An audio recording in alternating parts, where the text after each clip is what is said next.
날마다 말씀과 함께 1월 13일 월요일 가정예배를 시작하겠습니다. 다같이 찬송가 351장 믿는 사람들은 주의 군사니 1절과 4절만 부르겠습니다.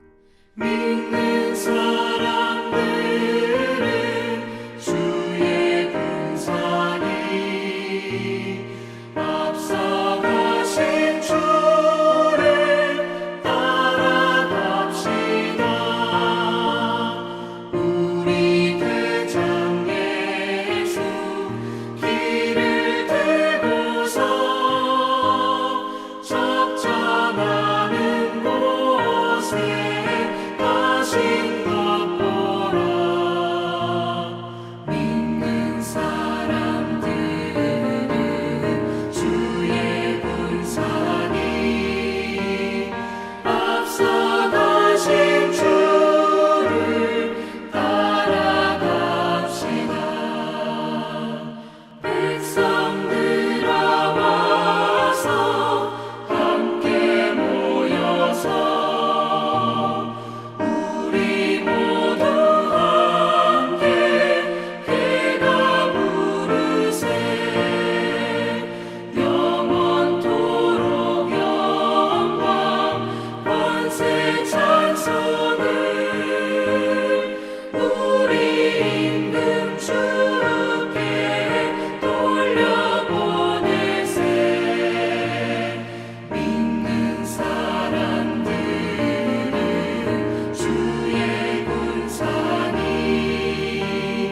앞서가신 주를 따라갑시다. 아멘.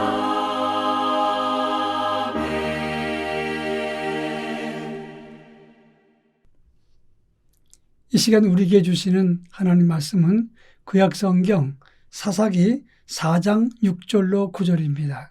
구약성경 사사기 4장 6절로 9절 말씀을 제가 봉독합니다. 드보라가 사람을 보내어 암미노함의 아들 바락을 납달리 게데스에서 불러다가 그에게 이르되 이스라엘의 하나님 여호와께서 이같이 명령하지 아니하셨느냐.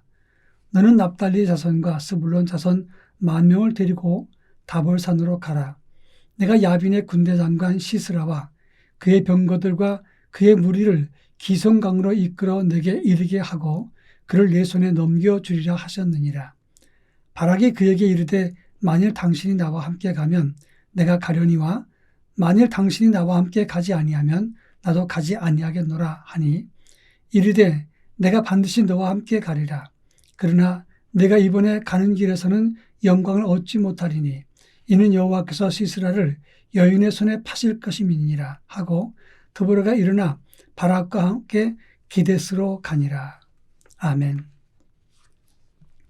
이스라엘이 왕이 없던 시절에 나라는 족장 중심 12지파 공동체 중심으로 운영되었습니다. 그때가 이스라엘의 사사시대라고 말을 합니다. 그때는 강력한 리더십이 없고 공동체가 함께 나라를 운영했다고 말할 수 있습니다. 그런데 이런 나라에 평화롭다가 갑자기 이방 민족이 침입하게 됐을 때 이스라엘은 큰 고통 속에 있었고 공동체가 무너지는 경우가 많이 있었습니다. 우리가 읽은 사사기 4장 때는 가나안 왕 야빈이 그의 군대 장관 시스라와 함께 강력한 군대를 가지고 이스라엘을 공격하고 침범했습니다. 그 당시 철병거 900대라 그랬는데 이스라엘 사람들을 점령했을 때 그 철병거 900대의 그 강력한 군대로 20년 동안을 이스라엘을 점령하고 다스렸다고 하는 겁니다. 이 철병거는 청동기 시대에 지금으로 말하면 전차와 같은 강력한 신무기였던 것입니다. 오늘 본문 3절에 보면 20년 동안 이스라엘이 큰 학대를 받았다 그랬는데 학대란 말은 라하츠라고 하는 단어인데 비틀어 짜다, 행주를 쥐어 짜듯이 짜다 이런 의미가 있습니다. 그러니까 이스라엘 백성들이 얼마나 고통스러운가를 단적으로 표현한 것입니다. 그때 이스라엘은 하나님께 간절한 마음으로 부르짖었습니다. 그때 하나님이 어떻게 하셨습니까? 4절에 보니까 하나님은 랍비돗의 아내 여선지자 드보라가 이스라엘 사사가 되었는데 이렇게 말하고 있습니다. 그 당시 여성 재판관 중에 드보라를 하나님이 사사로 세우셨다. 그런 말씀입니다. 그 당시에는 지금도 마찬가지지만 남성 중심의 사회입니다. 특히 이스라엘은 남자와 어린아이 그리고 여자 이렇게 구별을 했습니다.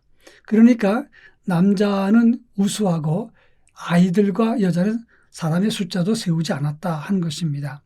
그런데 하나님은 이스라엘이 위급했을 때 남녀노소를 따지지 않고 누군가를 세워서 하나님의 일을 하셨다는 것입니다.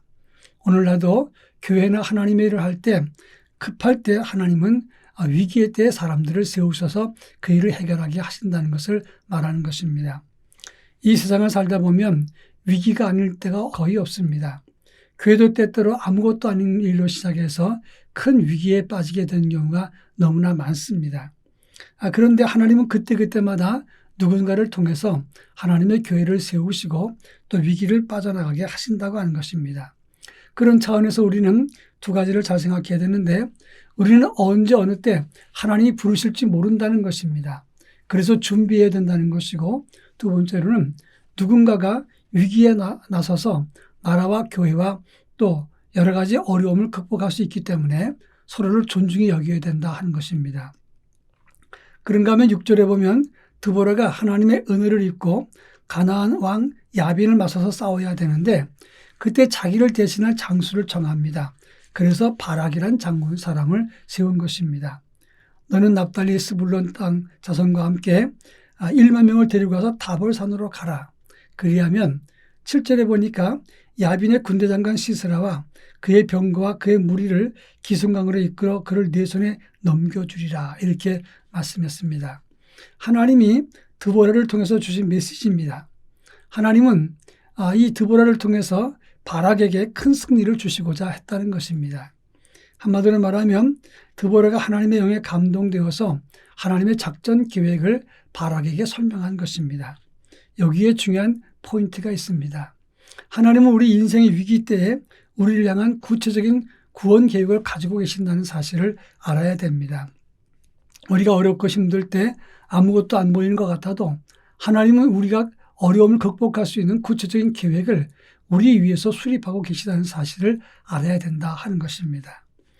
그런데 문제는 바락이었습니다. 8절에 보니까 바락은 이 드보라에게 이렇게 말합니다. 당신이 나와 함께 가면 내가 가려니와 만약 당신이 가지 않으면 나도 가지 않겠습니다. 이렇게 이야기합니다. 이런 순종을 조건부 순종이라고 말을 합니다. 전쟁은 남자가 힘을 써야 되니까 바락을 사령관으로 세우고 임명을 했던 겁니다. 그리고 드보라를 통해서 하나님이 이기겠다고 말씀하셨습니다. 그런데 드보라와 같이 가면 가고 그렇지 않으면 못 가겠다 이렇게 말한 것입니다. 이것은 두 가지 이유가 있을 것입니다.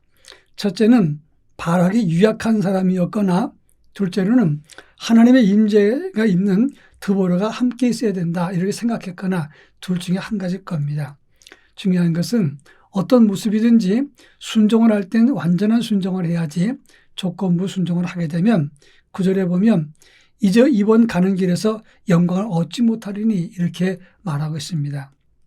그러니까 완전한 순종하지 않고 조건부 순종하면 거기에 상응하는 응답, 승리의 면류관도 절반밖에는 갖지 못한다 이런 얘기가 되는 것입니다. 재미있는 이야기가 있습니다. 어린이 동화에 당선된 이야기였는데 어떤 철수라는 아이가 항상 교회에 와서 기도를 합니다. 예수님 나 왔다 갑니다. 의자에 앉지도 않고 밖에서 이렇게 뒤에서 예수님께 인사만 하고 갔습니다. 그 아이는 학교 갔다 오다가 꼭 교회에 들러서 예수님 나 왔다 갑니다. 문을 열고 그렇게 외치고 갔습니다. 근데 어느 날 그 철수가 교통사고를 만났습니다. 예수님이 그 철수를 찾아갔습니다. 예수님 병실에 들어오셔서 침대 가까이 가지 않고 철수야 나 왔다 간다. 그리고 가버렸습니다. 우스운 이야기입니다.